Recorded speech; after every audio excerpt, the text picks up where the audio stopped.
والاولا ان يقال انها غرض د علامه بیضاوی رحمه الله د عبارت سره بیان د شپږم ترکیبی احتمال دی په دې آیت مذکوره کې او دی وی دا غوره هم دی. د دې مطلب دا دی چې اصل کې دا څلور جملې دي او هر دویمه جمله د اولې جملې سره مرتبطه ده، نسق یعنی نظم تړل پکې شته، بې ربطه نه دي. او دا ربط په دوو طریقو سره دی. یوه طریقه دا ده چې وروستۍ جمله د اولې جملې تاکید کوي. اوله جمله الف لام میم دی،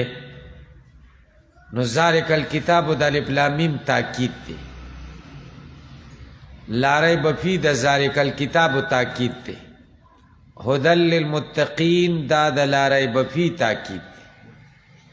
او د تاکید او د مؤکد په منځ کې خو حرف عطف څوک نه ذکر کوي، دې د وجې نه پکې حرف عطف هم ذکر نه کا. پوه شوئ؟ دا یوه طریقه شوه. وی غوره دا ده چې دا ویلی شي انها اربع جمل، دا څلور جملې دي متناسقه. متناسقه معنا یو د بل سره نښتي دي، مرتبطې دي. یقرر اللاحق منها السابقه. تناسق او ربط څنګه دی؟ یقرر اللاحق تاکید کوي دویمه جمله منها د دې څلورو نه السابقه د مخکنۍ جملې. ولذلک د دې وجې نه چې دویمه لاحقه د سابقې دپاره تقریر او تاکید دی، لم يدخل العاطفه، عاطفه په داخل نه که بینها په ما بین د دې څلورو جملو کې. اوس دا ربط ذکر کوي د دې څلورو په منځ کې نظم ربط تناسق څنګه دی، او دویمه د اولې تاکید او تقریر څنګه کوي.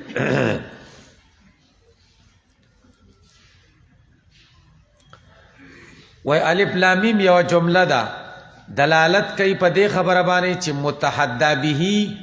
په کوم څیز چې تاسو ته چیلنج درکول کیږي هغه داسې کتاب دی چې هغه جوړ دی د هغې حروفو نه چې د کومو نه تاسو کلمات جوړوئ. نو راشئ مقابله ورسره وکئ.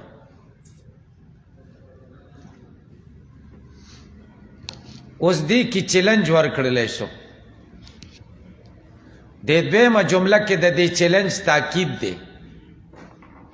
مقابله یې ځکه نشئ کولی چې دا کمال ته رسېدلی ذالک الکتاب. نو ذالک الکتاب دا کمال د چیلنج چې کوم په الف لام میم کې و د هغې دپاره تاکید شي. ځکه چې څوک یې مقابله کوي خو کمال ته نه یې رسېدلی. فالف لام میم جملتون، الف لام میم جمله ده، محذوف المبتدا جمله ده یا محذوف الخبر جمله ده. دلت دلالت کوي علی په دې خبره باندې چې ان المتحدى به هغه څه چې په هغې چیلنج ورکړل شوی دی هغه مؤلف دی من جنس ما، د جنس د هغې حروفو نه یرکبون منه کلامهم چې دوی جوړوي د هغې نه خپل کلامونه. وذلک الکتاب جمله ثانیه ده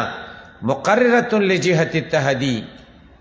دا ښه ثابتوي جهت د تحدی چې کمال بلاغت دی پکې. بأنه الكتاب چې دا داسې کتاب دی المنعوت بغایت الکمال چې موصوف دی په انتهایی کمال سره. کمال هم پکې شته. اوس کمال پکې شته. دا درېیمه جمله د دې کمال دپاره تاکید ده. کمال پکې شته ځکه ریب پکې نشته که. کم کتاب کې چې ریبي، کم کلام کې شکی، نو هغې کې کمالی، نو بیا حکم وکړو په کمال د دې باندې بنفي ریب فی چې ریب پکې نشته. ولا ریب فی جمله ثالثه، دا جمله ثالثه ده تشهد علی کماله، دا گواهی کوي په کمال د دې کتاب. اذ لا کمال اعلی مما للحق والیقین، ځکه اوچت کمال د دې نه نشته کم کمال چې په حق او یقین کې دی او حق او یقین خدا سی چې شک پکې نه لا ریب فی دا معنا چې حق او یقین دی وهدى للمتقین دا سلورمه جمله ده لا ریب فی نه دام فهم شوا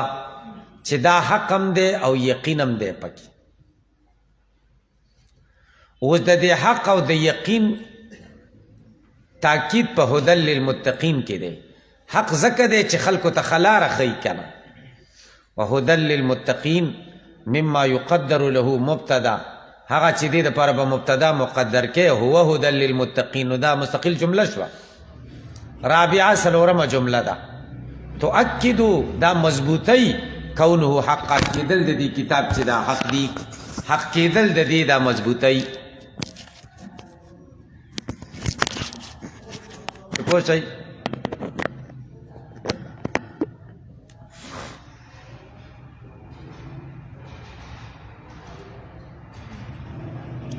لا يحوم الشك حوله چې نه ګرځي حق شک چاپیره د دینه ولې ځکه بأنه هدى للمتقین کړه دا یوه طریقه شوه چې دا څلور جملې په خپلو کې مرتبطې شي متحدا به داسې یو کلام دی چې د داسې حروفو نه جوړ دی چې رقم نه تاسو کلام جوړوئ دا یوه نو د دې مقابله نشئ کولی ولې نشئ کولی ځکه کامل دی ذالک الکتاب هر کتاب چې کاملی د هغې څوک مقابله نشي کولی نو د دې هم تاسو نشئ کولی کامل ولې دی ځکه لا ریب فی شک پکې نشته کم کتاب کې چې شک نه وي هغه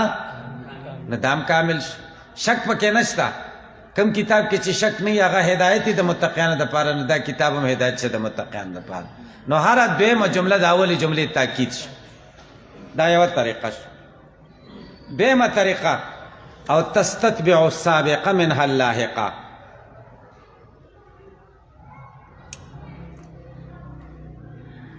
یا داسې ده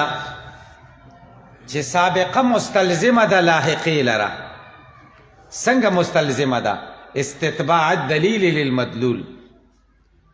لکه څنګه چې دلیل مستلزم دی مدلول له نو دویمه جمله اره دویمه جمله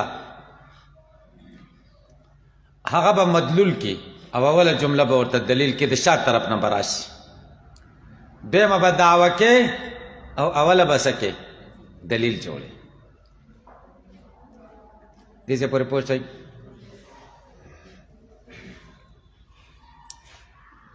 نو داسې به کې ګورئ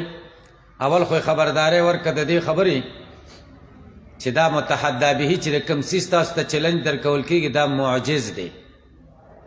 الف لام میم نه معجزتوب معلوم څه کړه وروسته ورپسې وایي چې دا کمال ته رسېدلی دی ذالک الکتاب کامل کتاب دی نو دا ذالک الکتاب به دعوه شي دا کامل کتاب دی ځکه چې دا معجز دی نو الف لام میم به ورته دلیل شي هر کتاب چې معجز وي هغه کامل نو دا کتاب هم کامل لا ریب فی به بیا دعوه شي شک پکې نشته ولې ځکه کامل کتاب دی ذالک الکتاب به ورته دلیل شي هر کتاب چې کامل په هغې کې شک نه وي نو دې کې هم شک نشته هدى للمتقین بیا درېیمه دعوه کا هدایت ده پکې د متقیانو دپاره ولې ځکه لا ریب فی او کل کتاب لا ریب فی فهو هدى للمتقین فهذا الکتاب هدى للمتقین داسې بشي وبیانه انه لما نبه اولا هر کله چې تنبیه ورکړه اول علی اعجاز المتحدا به چې متحدا به معجز دی من حیث د دې حیثیت نه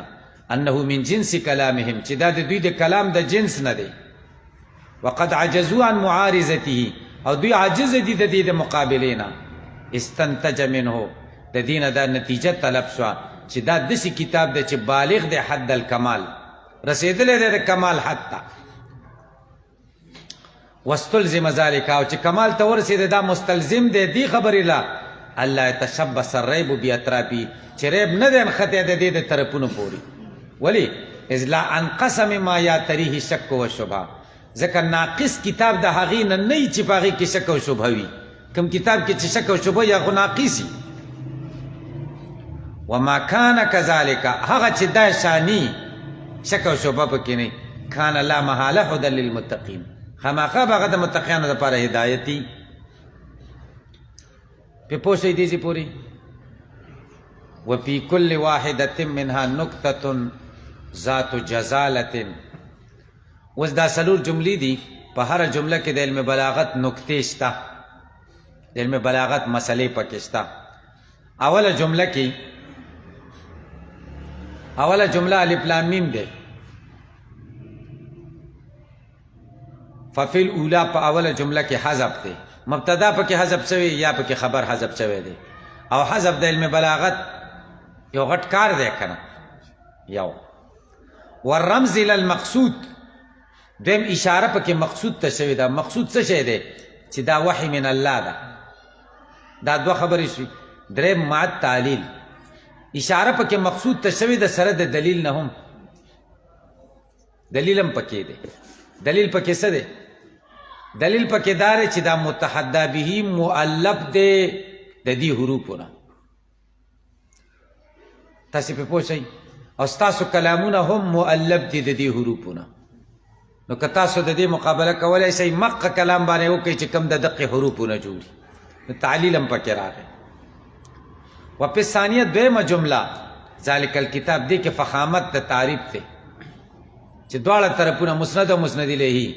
ذالک الکتاب دواړه ته معرفه ذکر شوي دي په پوه شئ ذکر د حصر جنس دی او مراد ترېنه حصر د کمال دی وفي الثالثه په درېیمه لا ریب فی کې تاخیر د ظرف دی لا ریب فی لا فیه ریبون ونه ویل ظرف مؤخر که ولی مؤخر که حذرا من ایهام الباطل د دې د وجې نه چې ته د دې نه بچ شي چې په باطل کې رانه شي لا فیه ریبون که چې شي نو بیا باطل کې راځي صرف په قرآن کې ریب نشته نور آسماني کتابونو کې شته نو دا خو د باطل خبره ده نو ظرف مؤخر که د څه دپاره چې باطل خبرې نه په ستا ذهن بچ شي وفي الرابعه په څلورمه جمله کې څلورمه جمله کومه ده هدى للمتقین دې کې یو څو نکتې دي یوه نکته الحذف حذف دی پکې هو هدى للمتقین مبتدا پکې حذف پتا کړه یو دویم والتوصیف بالمصدر دی پکې للمبالغه هدن دا صفت د قرآن واقع شوی خبر د مبتدا او خبر خو په مبتدا حمل کنه او دلته خو حمل نه کوي ځکه حمل د صرف وصف راځي خدا مبالغتن شوی زیدون عدلون دا دویمه نکته شو د علم بلاغت دریم و اراده منکره للتعظیم هدن نکره ذکر شوی د تعظیم د پر عظیم الشان هدایت ته د متقینانو لپاره سوچوي درې څلورم وتخصیص الهدى بالمتقین هدایت خاص شوی د متقینانو پسې به اعتبار الغایه د غایه په اعتبار سره څه په اعتبار سره غایه په اعتبار سره غایه په اعتبار سره څنګه هدایت د متقینانو لپاره هدایت خو لار ښودنې ته وایي خو غایه دا ده چې سړی لارې ته ورسي نو دا په اعتبار د غایې سره هدایت د متقینانو پورې غایه خاص ته د متقینانو لپاره مبدا خو د متقینانو پورې نه ده خاص کنه پنځم مجاز بالمشارفه پکې شوی دی وتسمیه المشارف للتقوى متقیا ایجازا وتفخیما لشانه چې هدایت دی د متقین لپاره هدایت لار خودون کې نو دا خو متقین دی متقی خو حالی شي چې عمل پې وکړي خو اوس نه ورته متقی ویل شو لکه من قتل قتیلا فله سلبو او انی عاصر خمره پې پوه شوئ دې ته مجاز بالمشارفت وایي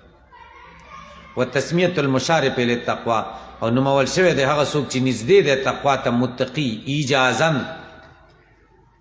چا به ویل چې داسې به ویلي هدى للسائرین الى التقوى داسې به ویلي وي بیا مطلب پوره کېده که نه دی وایي مطلب پوره کېده خو ایجاز او اختصار پکې نه راته که نه ټکي پکې زیاتېدل که نه نو دلته